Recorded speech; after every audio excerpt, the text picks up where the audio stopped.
$50 million. I just want you to hold that number in your head for a second. 50 million. In the year 2000, that was the price for Netflix. The whole thing. I mean, in the world of corporate buyouts, that's basically a rounding error. It's nothing. So Reed Hastings, the founder, he flies to Dallas. He walks into the Blockbuster headquarters. And you have to picture what Blockbuster was at that moment. They were titans. Oh, absolute titans. 9,000 stores. That blue and yellow logo was it was Friday night for all of America. They own the weekend. And Hastings makes his pitch. He offers to sell them his little DVD by mail startup for $50 million. And the Blockbuster execs, they just laughed. They literally laughed him out of the room, called it a niche business. Little gnat. Fast forward to today. Right. Blockbuster it's a memory. It's a t-shirt. And Netflix. 280 million subscribers. $38 billion in revenue. It's the greatest I told you so in business history. But that's not really why we're here today. We're not here to just dunk on Blockbuster. No, that story's been told. What we're digging into is how Reed Hastings built a machine that was specifically designed to avoid becoming Blockbuster. Exactly. This isn't really a story about streaming. No, it's about what you'd call organizational architecture. It's about a founder who was obsessed with the idea that companies are programmed to die. And to get that, you have to go back, way before Netflix. You have to go to his first company. Pure Software, which, looking at the notes, it was a huge success on paper.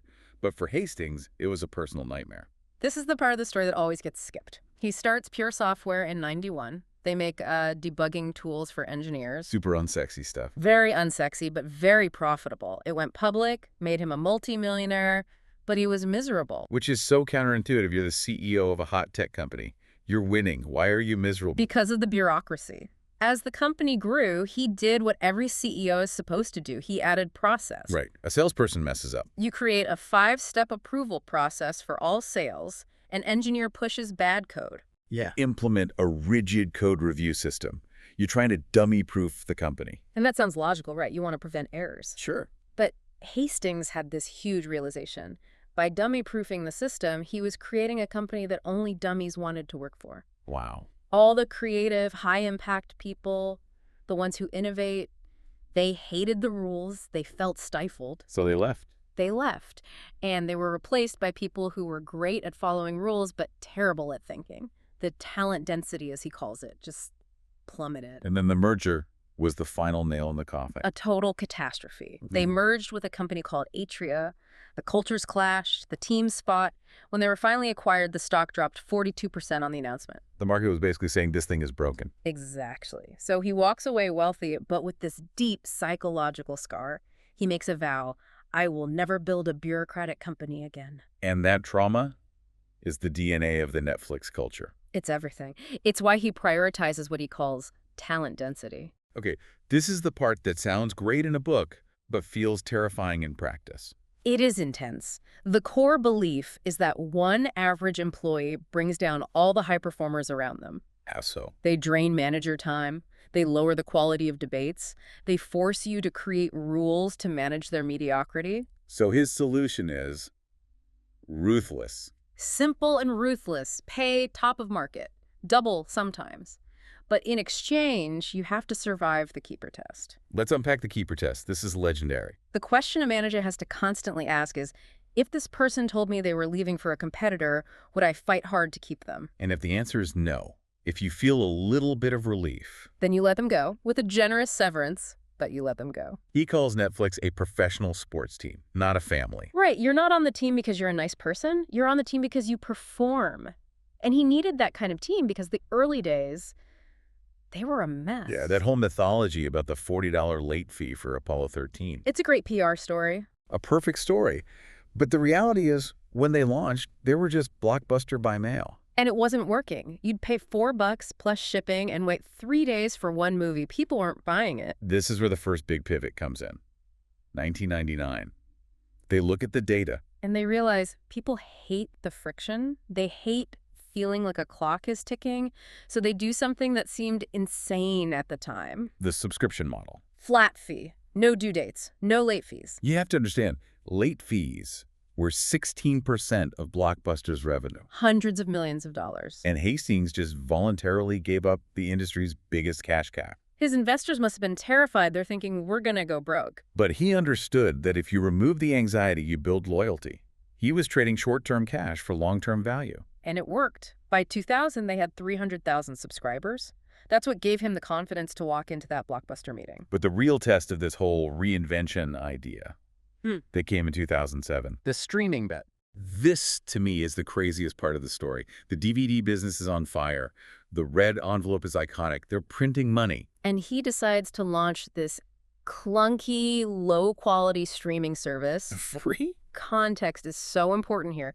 Streaming in 2007 was awful. It was grainy. It buffered all the time. The selection was terrible. And most of America was still on slow internet connections, so why do it? Why cannibalize your own profitable business? Because he saw the future. He saw the pattern. He knew physical media was a melting ice cube.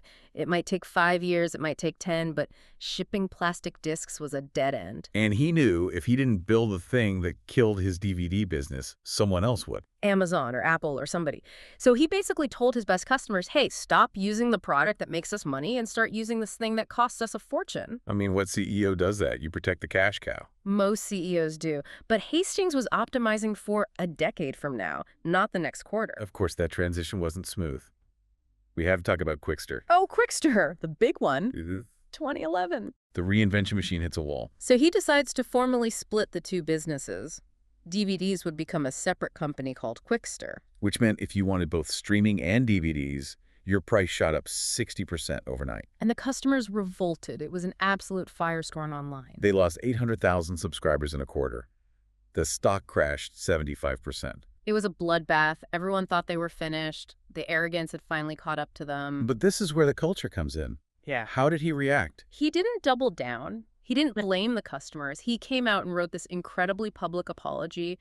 He said he'd become arrogant. But, and this is the key part, he apologized for the communication, not the strategy. Exactly. He killed the Quickster name, but he kept the price hike. So he admitted the how was wrong, but the what was right. Precisely. And that resilience, that ability to own a mistake without abandoning the core idea, allowed them to survive long enough for the next giant gamble. House of Cards. 2013. The shift from being a library to being a studio. Up to this point, they were just licensing content from other people, but the studios were starting to squeeze them. Right, they were raising the prices. He knew if they didn't own their own content, they were just middlemen, and middlemen always lose. So he goes all in.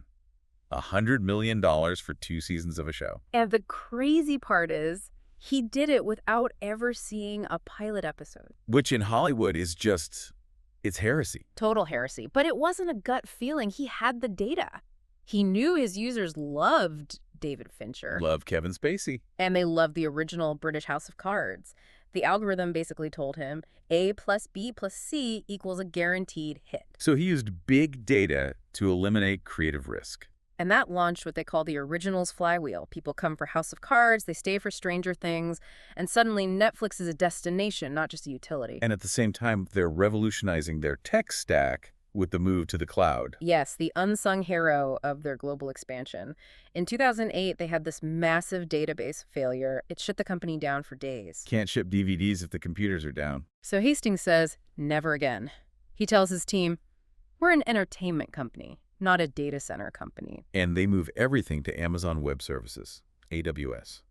Which is deeply ironic since Amazon was their biggest competitor. A total frenemy situation. But it was brilliant. It let them scale globally almost overnight when they launched in 130 countries at once in 2016. You can't do that if you're building your own server farms. Impossible. The cloud gave them that speed and flexibility. Okay, so let's bring it to today. Post-COVID, growth hits a wall. Everyone who was going to subscribe has subscribed. And he finally does the thing he swore he'd never do. Cracks down on password sharing. For years, that password sharing is love tweet was famous. He knew it was free marketing. But when the growth stopped, the math changed. He saw 100 million people using the service for free. The backlash online was huge. People felt betrayed. Oh, what happened? They added 13 million new subscribers right after. People complained, but they paid. The product was just too essential. He followed the data over the sentiment again. It's the common thread through everything. He is willing to make the unpopular choice, to endure short-term pain, if the long-term data supports it. Comfort is a warning sign in his world. So let's wrap this up. For anyone listening, managing a team, running a business. What are the big takeaways from the Hastings Revolution? I think there are three that really jump out. First is context, not control. The anti-bureaucracy lesson. Right. Don't create rules to manage people. Hire amazing people and give them the context to make their own decisions. If you need a rule, you probably hired the wrong person. Number 2. Bet on the trajectory, not the snapshot.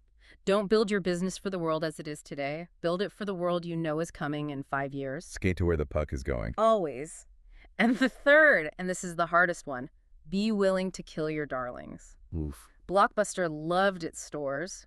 They were its identity. Netflix was built on DVDs, but Hastings was willing to burn that business to the ground to make way for streaming. You have to be unsentimental about your own success. That sounds absolutely exhausting, to be in a constant state of reinvention. It is exhausting. But the alternative is being Blockbuster. The alternative is becoming a T-shirt.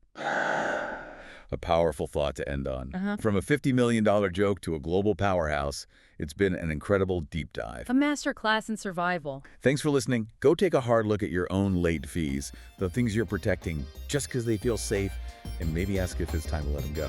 We'll see you next time.